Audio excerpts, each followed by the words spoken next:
चाचा जी बिल्कुल सही कह रहे हैं। आपको वाकई पिताजी से मोटर गाड़ी नहीं लेनी चाहिए थी। चाचा जी, मैं उनके तरफ से आपसे माफ़ी मांगती हूँ। मैं आज ही पिताजी को बोलकर गाड़ी भिजवा दूंगी।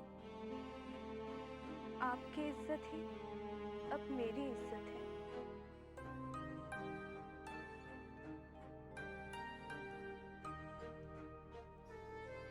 हमें तुम पे गर्व है बहू। अरे कौन कहता है कि तुम नासमझ हो? तुम तो बड़ी समझदार हो। नन्हे बड़ा खुशनसीब है जिसे तुम जैसी योग्य और गुणवती पत्नी मिली। शाबाश बहू, शाबाश।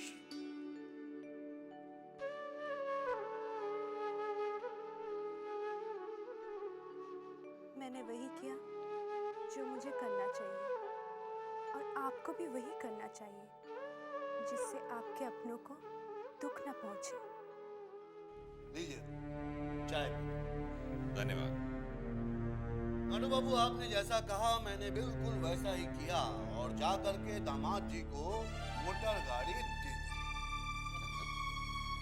हाबुल दत्त जी, सोचिए सोचिए, आपने जो काम किया उससे क्या होगा।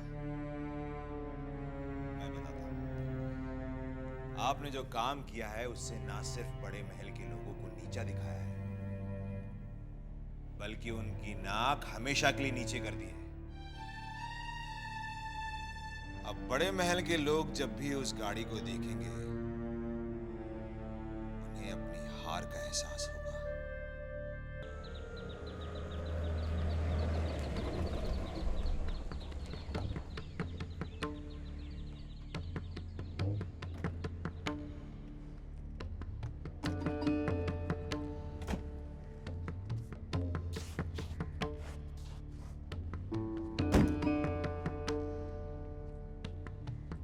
दामाद जी नमस्ते। अंदर खबर करो तो हम आए। घबराइए मत हाबुल दत्त जी, धीरे धीरे वो भी हो जाएगा। साहब दामाद जी आए हैं। दामाद जी? अरे बेवकूफ, उन्हें अंदर लेकर आना चाहिए था ना। घर के दामाद हैं वो। जा भाग कर जा, लेकर आओ उन्हें, जा। ये नन्हे यहाँ क्यों आया? अरे भाई, मोटर गाड़ी लेकर के सैर सपाटे को निकला होगा और ये भी सोचा होगा कि लगे हाथों ससुर जी को एक बार और धन्यवाद दे दूं। नमस्ते। अरे आओ बेटा, आओ आओ। सीधे चले आना चाहिए था, दामाद हो घर के। हैं? अच्छा एक बात बताओ, गाड़ी पसंद आई कि नहीं? जी, गाड़ी तो बहुत अच्छी है, मगर मगर क्या बेटा? मैं गाड़ी वापस करने आया हूँ।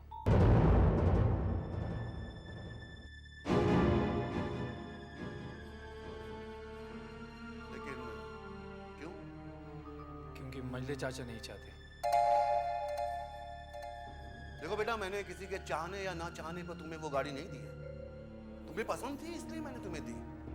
मैं जानता हूँ, लेकिन देखो, अगर तुमने इनकार कर दिया तो मुझे बहुत ही दुख होगा। और अगर मैंने गाड़ी रख ली तो फिर मंजले चाचा को बहुत दुख होगा। क्षमा चाहता हूँ, मैं गाड़ी वापस छोड़कर जा रहा हूँ। नमस्ते। बेटे, बेटे मेरी बात सुनो।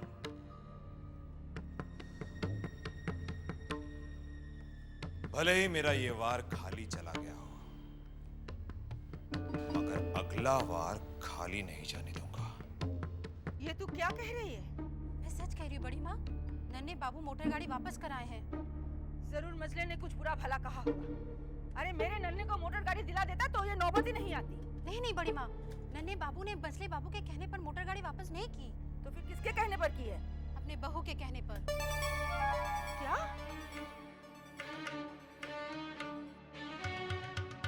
के कहने पर?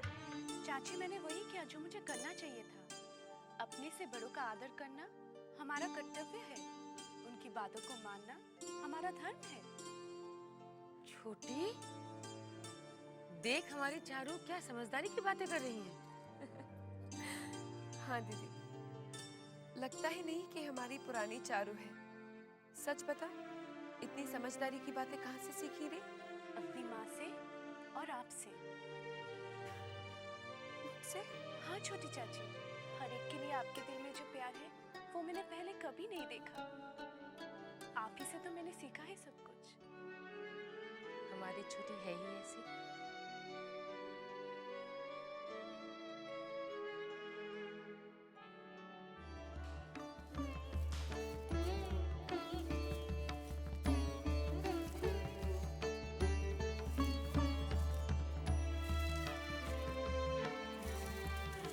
इंदु जी, मैं तो ये चाहता हूँ कि जल्दी से जल्दी जबा के हाथ पीले कर दूं और अपनी सबसे बड़ी जिम्मेदारी से मुक्ति पाऊं।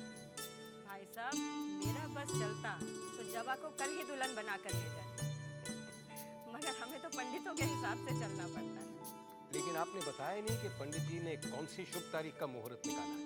हाँ, अगले महीने की 20 से 25 तारीख उन्होंने शुभ बताई है, और उसके बाद अगले 6 महीने तक कोई शुभ मुहूर्त नहीं। फिर तो हमें 20 तारीख ही पक्की कर देनी चाहिए। मेरी और शुभमित्रों की भी यही इच्छा थी। अगले हफ्ते दुर्गा पूजा है, उसके होते ही हम शादी की तैयारियां शुरू कर देते हैं। ठीक है।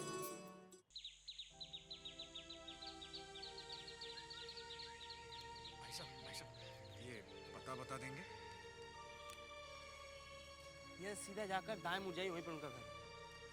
शुक्रिया।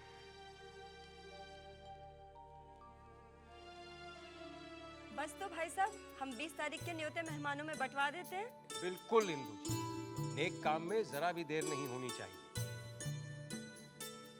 बाबूजी, भूतनाथ बाबू आए। भूतनाथ बाबू, तो उन्हें अंदर बुलाओ। जी अच्छा। अच्छा भाई साहब, अब हम चलते हैं। इतनी जल्दी? शादी की तैयारियां भी तो शुरू करनी है। जी जी। माँ जी, आप जा रही हैं? मैं तो आपके लिए नाश्ता बना रही थी। घबरा नहीं बेटी, बहुत जल्दी तेरे ही हाथ का बना नाश्ता खाऊं। अच्छा, चलती हूँ भाई।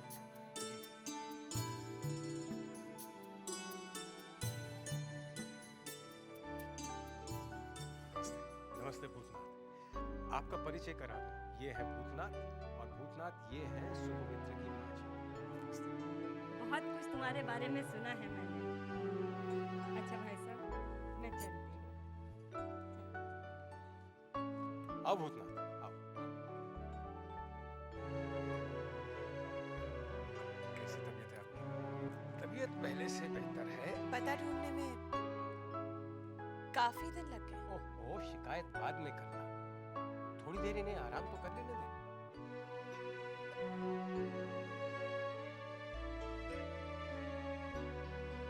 भूतनाथ बाबू बड़े अच्छे मौके पर आए।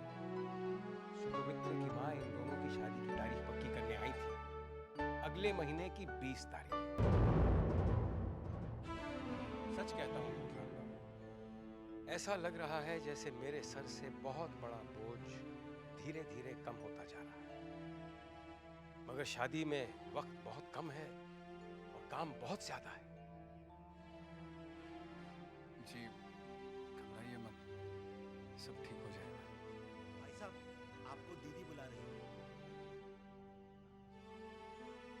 जी मैं मिलकर आता हूँ। हाँ हाँ हाँ, जाओ, जरूर मिलकर आओ। बातें कम करेगी, शिकायत ज्यादा।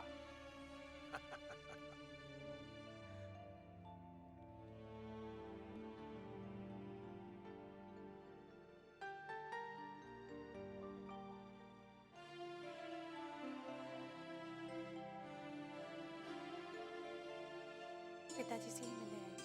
हाँ नहीं, तुमसे भी। तुम तो पिताजी के पास ही बैठे थे।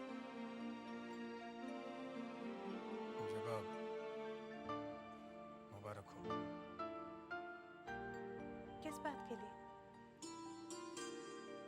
सुगन्या बाबू बता रहे थे कि अगले महीने की 20 तारीख को तुम्हारी शादी निश्चित हो गई है।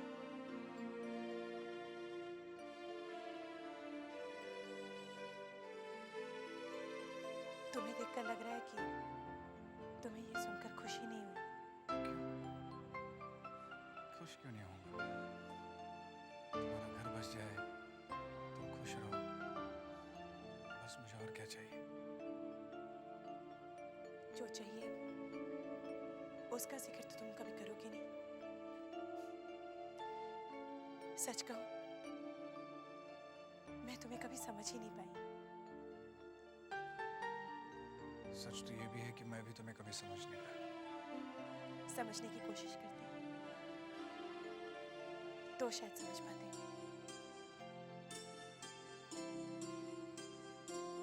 ब्याह की तारीख तो तुम्हें पता ही है। पिताजी की तबीयत आजकल ठीक नहीं रहती। ब्याह के सारे कामों का भार तुम्हें ही उठाना पड़ेगा। उठाओगे ना? हाँ, उठाऊंगा। मुझे उठाकर टोली में बिठाना होगा। बिठाओगे ना?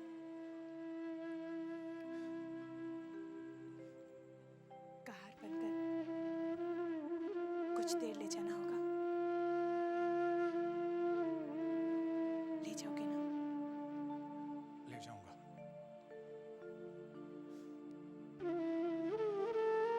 दिल पर बोझ तो नहीं लगेगा? नहीं, नहीं। क्यों लगेगा? दिल पर बोझ बर्दाश्त कर सकती हूँ, लेकिन दिल की बात कहकर उसे हल्का नहीं कर सकते।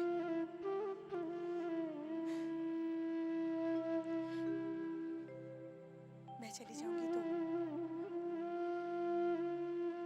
मुझे याद करोगे? यही तो मेरी कमजोरी है कि मैं भूल नहीं पाता।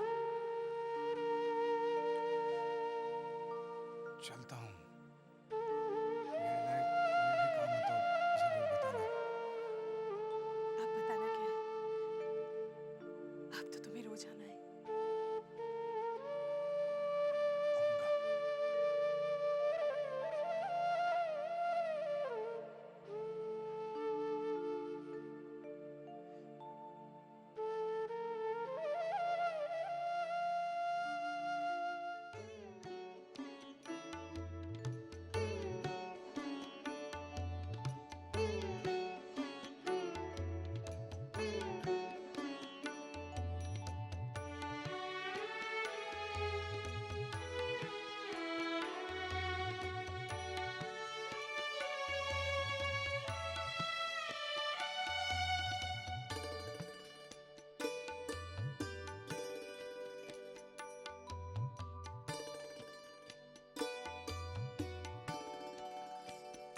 अरे बाबू, इस साल हमारी हवेली में दुर्गा पूजा की धूम हर साल से कुछ ज्यादा ही होनी चाहिए। पूरे कलकत्ते शहर में दुर्गा पूजा की धूम ऐसी नहीं होती जो इस हवेली में होती है। मगर इस साल और भी ज्यादा होनी चाहिए, ताकि इस फटीचर हाबुल दत्त के बच्चे को पता तो चले कि जमींदारों के यहाँ, और वो भी चौधरी खानदान में, दुर्गा पूजा की धूम कैसी होती है।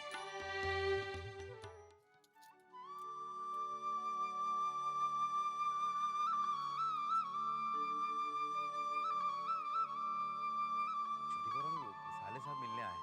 भूतनाथ? जी। अरे भेज दो उसे। साले साहब आइए।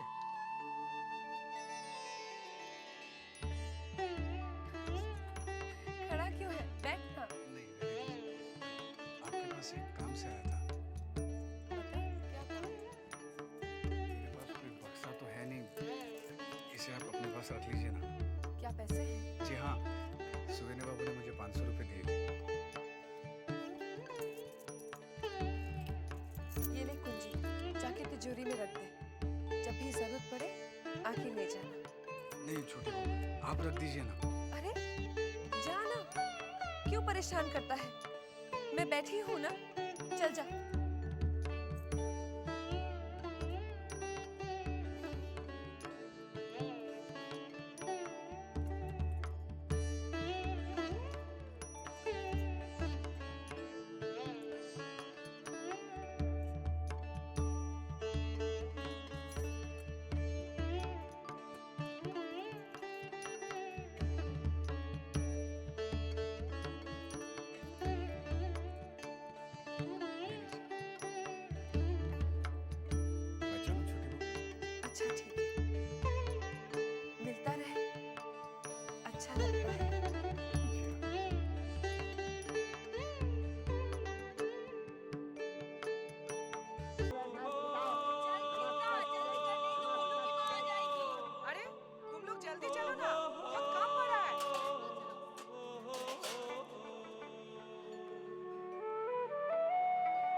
बच्चे लोग चलो, वहाँ पूजा शुरू होने वाली है। अरे दादा आप लोग यहाँ बैठे हो, वहाँ चलिए, वहाँ जहाँ पूजा है वहाँ बजाइए। चलो चलो यहाँ से, चलो चलो, जल्दी चलिए, जल्दी जल्दी चलो चलो चलो।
कौन?